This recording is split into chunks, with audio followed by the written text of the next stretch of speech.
হ্যাঁ everyone, next পার্টে welcome. Part number 6।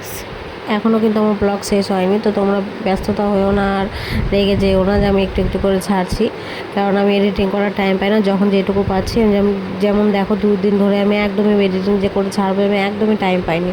তবে এই শর্ট টাইমের মধ্যে যেটুকু আমি পাচ্ছি আমি চেষ্টা করছি ব্লগগুলো ছাড়তে। যে সবাই মিলে ফুল ফ্যামিলি বসে আছি, আমি, দিদি, মা আর আমার ভাই। ওকে ড্রেস পরানো হচ্ছে ওর শ্যুট হবে বলে, কিন্তু কারণবশত এত গরমের মধ্যে বাবুকে যে আমি একটু ড্রেস পরিয়ে যে ছবি তুলবো ভালো করে বা আমরাও তুলবো, কোনো রকমই পাচ্ছি না। ওখান থেকে কুলারের সামনে থেকে সরতেই পাচ্ছি না। আর আমার লুকটা কিন্তু তোমরা অবশ্যই ফলো করবে। আমার লুকে যে আমার দিদি, দুজন মিলেই সেজেছি ওর কাছে।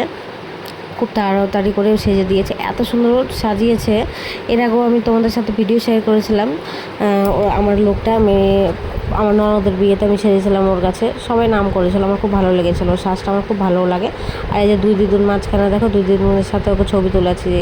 এগুলো তো স্মৃতি ধরে রাখতে হবে, বলো, হাতের সময়টা তার কখনো আসবে না। এই যে দাদু, ওর দাদুর সাথে আমার বাবা সাথে ছবি তুলাচ্ছি, যে এক এক করে যখন সময়টা আছে এক এক করে ফাঁকাও আছে ওই টাইমটায় সবাই ছবিটা তুলেই নিই।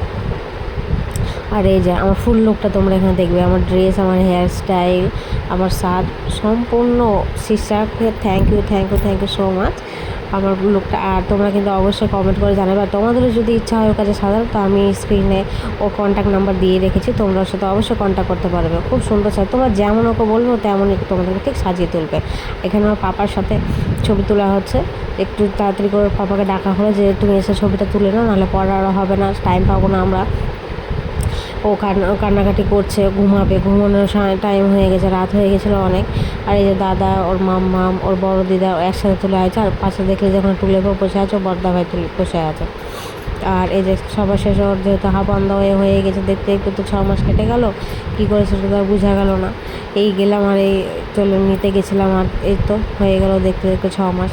সেই জন্য আমি এটাকে যেহেতু ক্যাপচার করে রেখে, আর ওরা আমি একটা একটা করে সম্পূর্ণ প্রত্যেকটা মান্থ ওরা আমি ছবি তুলেই রেখেছি, ভিডিও করে রেখেছি, ওগুলো ছাড়িনি, আমি একবার ছাড়বো বলে। আর এই যে দুই দাদার সাথে এটা একটা স্মৃতি থেকে গেল। ওকে ডাকলাম ও দাদা ভাইকে, যায় এসে ছবিটা তুলে যা। আর এই যে ব্যাটার সাথে ছবি তুলছে, যে তাড়াতাড়ি করে ছবিটা না তুললে হয়, যে তুলেই নেয়।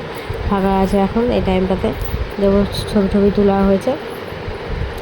আর এই যে আর আমার শ্বশুরবাড়ির তো কারোর কোনো পাত্তাই নাই।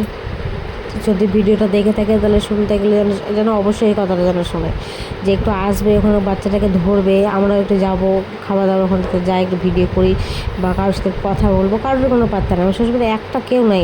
সবাই থেকে ওই টাইমে কে কোথায় ছিল ওরাই জানে। শেষে তখন যাকে আমার শাশুড়িকে নিচ থেকে ডাক দিলাম, ডেকে নিয়ে আসলাম, তখন আমার শাশুড়ি এসেছিলো। যেমন সবাই যে বাড়ির এক এক করে আছে, মানে আমার মানে যেটুকু মনে হয়েছিল ওখানটাতে, যে ওটা হচ্ছে আমাদের একারই প্রোগ্রাম, আর কারোরই প্রোগ্রাম না। ওখানে আমার মায়ের দায়িত্ব পড়ে গেছিলো, আমার মাকে আমি আয়া রেখেছিলাম। তো যাই হোক, বাদ দাও। এই যে সবার লাস্টে সব বন্ধু বান্ধব, ওর মামা দাদাদের সাথে ছবি তোলা হয়েছে। আর এই যে আমার বাবু তো উঠে গেছে। হ্যাঁ, এখন আর ভিডিও করা যাবে না। এই যে সবার শেষে যে পুতুলগুলো দেখলে, পুতুলগুলো ওর পাপার কলিগরা দিয়েছে, তো ওদের এগুলো গিফট দেওয়া, সেরা বেস্ট গিফট, লাস্ট গিফট। আর এই যে দিদিদের সাথে এখন খেলা বসে রাতে বলে এখন ঘুমু করবে না। সো বাই, আমি আর তোমার সাথে কথা বলতে পারবো না, আমি রাখলাম এখন। Bye bye.